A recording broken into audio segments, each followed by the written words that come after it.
কেশবের লুকানো সম্পর্ক জানতে পেরে হতবাক ঠাম্মি। হ্যাঁ বন্ধুরা, গৃহপ্রবেশ ধারাবাহিকের আজকের পর্বে আমরা এমনটাই দেখতে পাব। বিদেশে দীর্ঘ ৫ বছর লেখাপড়া শেষে অবশেষে দেশে ফিরল কেশব। রায় পরিবার যেন আনন্দে মাতোয়ারা।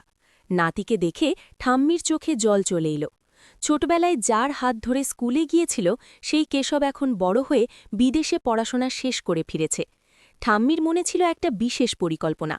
কেশব যখন নিজের কেরিয়ার গুছিয়ে নেবে তখন সে নিজে পছন্দ করে নাতির বিয়ে দেবে, কারণ কেশবের বাবা আদি একসময় নিজের পছন্দের শুভলক্ষ্মীকে বিয়ে করেছিল।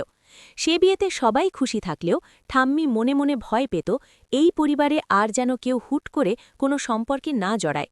ফলে কেশব আসার পর থেকেই ঠাম্মি রায়বাড়ির সবাইকে বলে দিল, ছেলের বিয়ে আমি নিজে দেখে শুনে দেব, কোনো গোপন ব্যাপার আমি মানি না। রায় পরিবারও সম্মত হল। কেশব এদিকে পরিবারের আদর যতই পাক, তার নিজের মনে চলছিল এক ভিন্ন ভাবনা। বিদেশে থাকাকালীন তার একটি মেয়ের সাথে পরিচয় হয়েছিল, সায়ন্তিকা।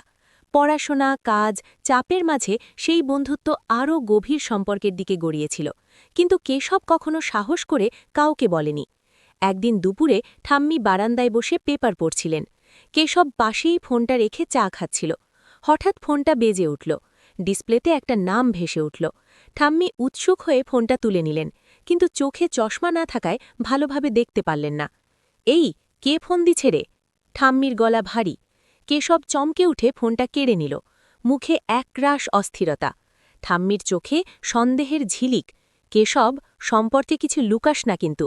কেশবের মুখ শুকিয়ে গেল। ফোনটা নীরবে কাঁপতে থাকল আবার। ফোনের স্ক্রিনে এবারও সেই একই নাম। ঠাম্মি অনুভব করলেন নাতির জীবনে কেউ আছে, আর সে সেটা নিজের চোখে না দেখে ছাড়বেন না। ভিডিওটি ভালো লাগলে অবশ্যই চ্যানেলটি সাবস্ক্রাইব করবেন।